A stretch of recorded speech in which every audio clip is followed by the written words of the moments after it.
Cop pulls over a car, but when he sees this sign on her arm, he turns pale. On a quiet evening in early autumn, Officer Daniel Reeves sat alone in his patrol cruiser at the edge of a suburban road. He was in his 10th year as a police officer and had grown accustomed to the steady rhythm of the job. Traffic stops, minor disputes, the occasional reckless driver, but tonight seemed unusually slow. He tapped his fingers on the steering wheel, watching headlights flare and fade as cars passed by. His partner was out sick, leaving Daniel to handle the shift alone. He couldn't shake an uneasy feeling, as if something unexpected might unfold. His radio crackled with a routine call. Nothing urgent. The streets were calm, the neighborhoods winding and tree-lined. The only sound was the distant hum of traffic and the whisper of wind through leaves. Daniel sighed, dreaming of finishing his shift and going home to a quiet dinner. Then, a late-model sedan caught his attention. It approached an intersection, and instead of slowing at the amber light, it turned swiftly to red and surged forward. The car swept through the intersection, narrowly missing a van entering from across the street. Daniel's eyes narrowed. This was a clear violation. He turned on his cruiser's engine and engaged his lights. Pulling away from the curb, he activated his siren, intending to stop the offender before anyone got hurt. The sedan responded by speeding up slightly.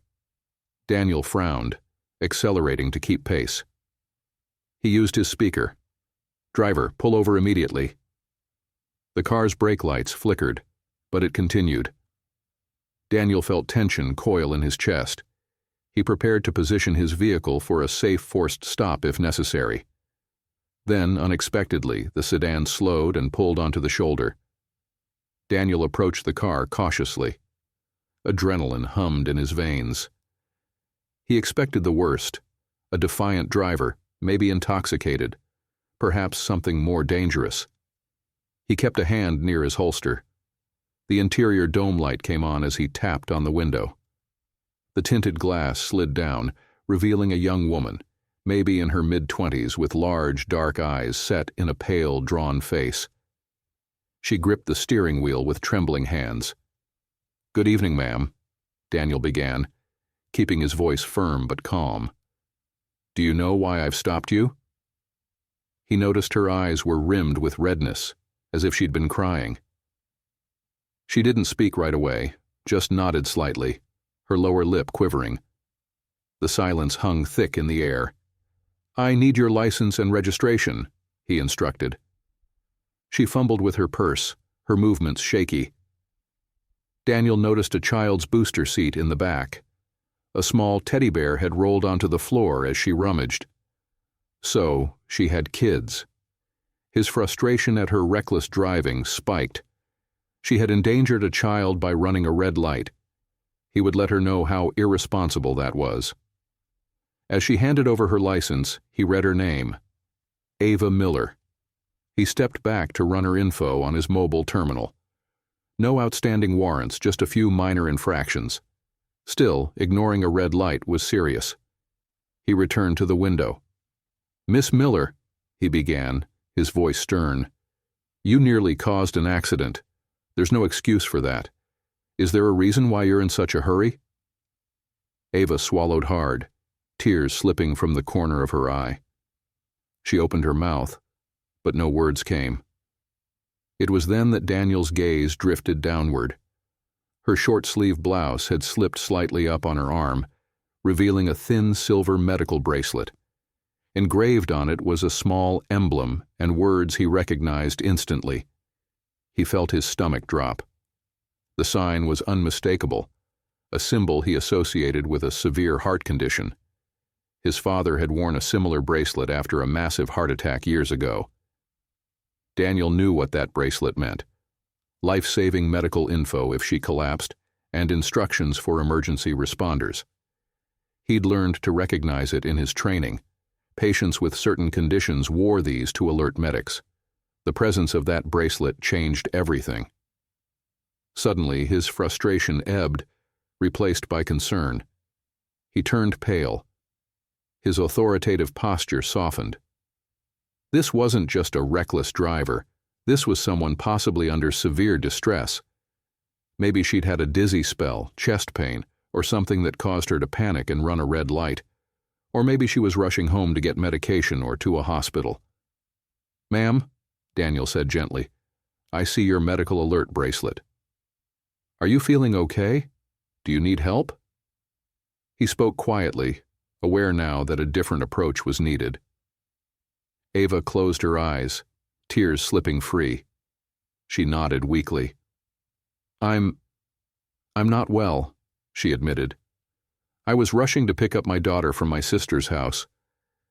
My heart condition flared up earlier and I felt faint. I got confused and went through that light without thinking."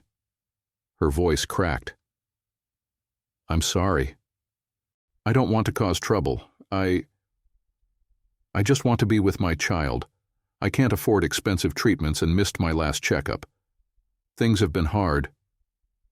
She stopped, lowering her head in shame.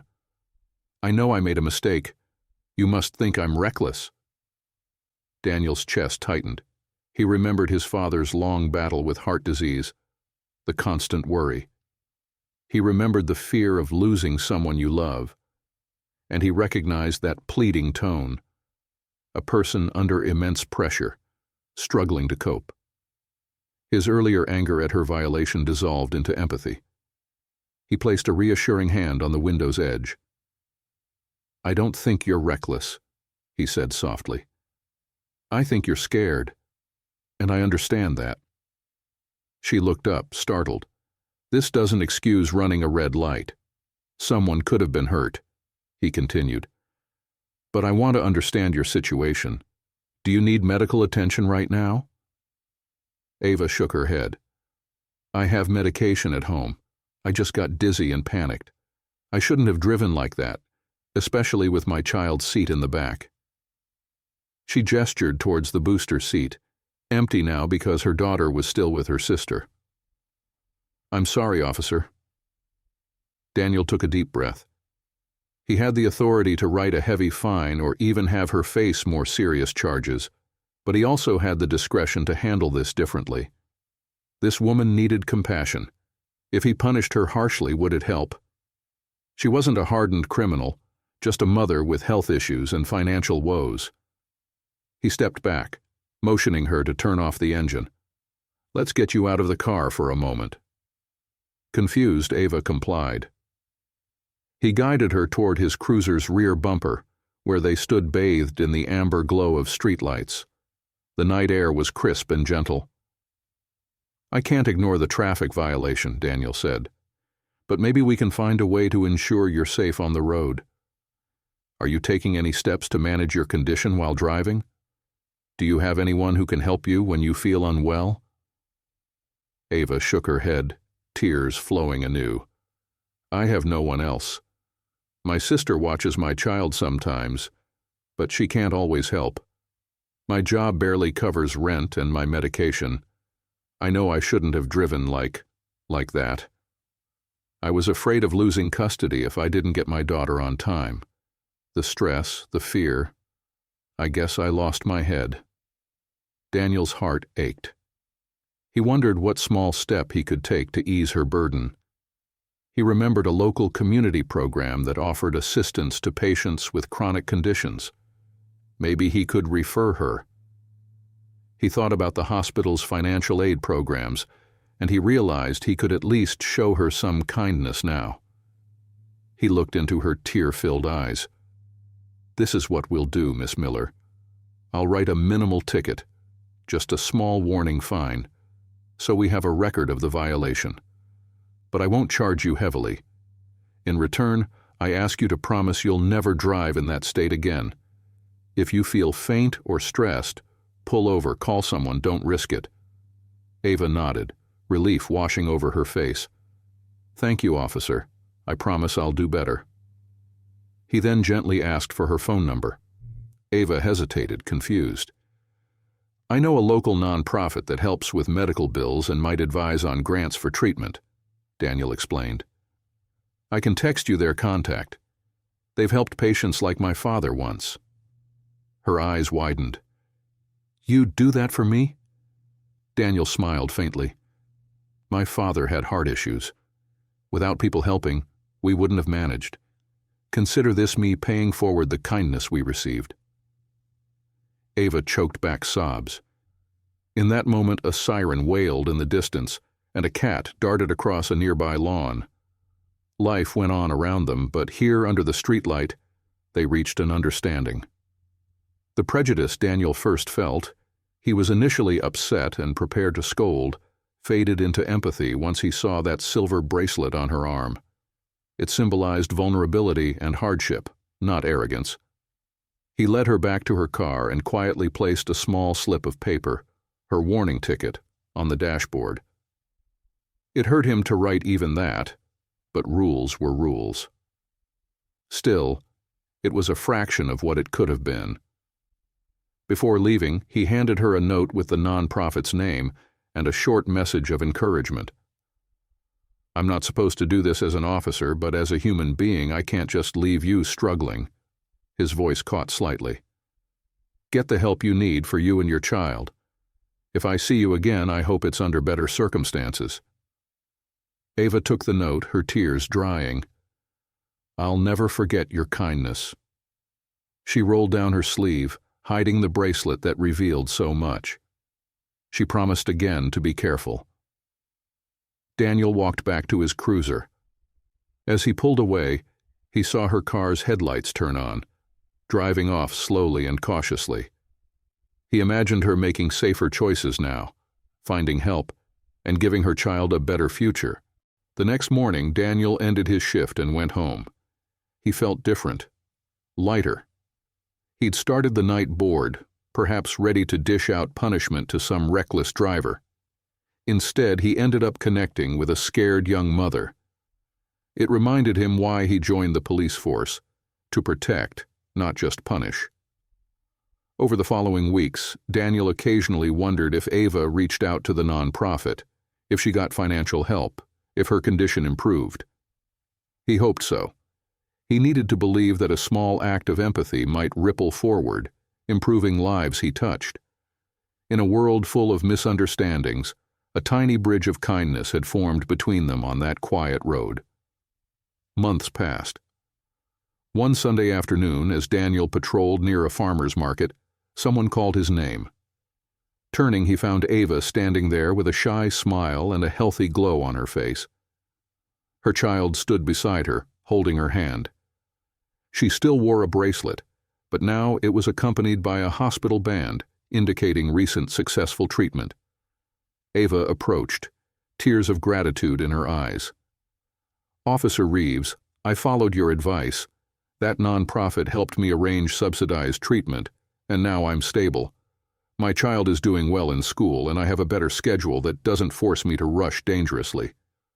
I just wanted to say thank you. You changed everything that night." Daniel's throat tightened. He knelt down to greet the little one, who grinned brightly, oblivious to the drama that once hung over their life. He stood up, tipping his hat. "I'm glad you're both well. Thank you for telling me." They parted ways, Ava disappearing into the crowd of shoppers and laughter and ripe peaches. Daniel headed back to his cruiser, his heart full. He realized something powerful. A harsh reaction that night would have only deepened Ava's struggles, while a moment of compassion had helped her to find a better path. Even though he would continue to enforce laws, he understood now more than ever that behind every traffic violation might lie a story of struggle, pain, or fear. Sometimes what looks like mere defiance is actually despair. The sign on her arm, a simple medical ID bracelet, had opened his eyes. In the end, the memory of Ava's tear-streaked face, her trembling voice, and that silver bracelet stayed with him. It reminded him every day that mercy and understanding are as vital to policing as rules and tickets. It taught him that sometimes the best way to serve and protect is to listen, empathize, and offer a helping hand.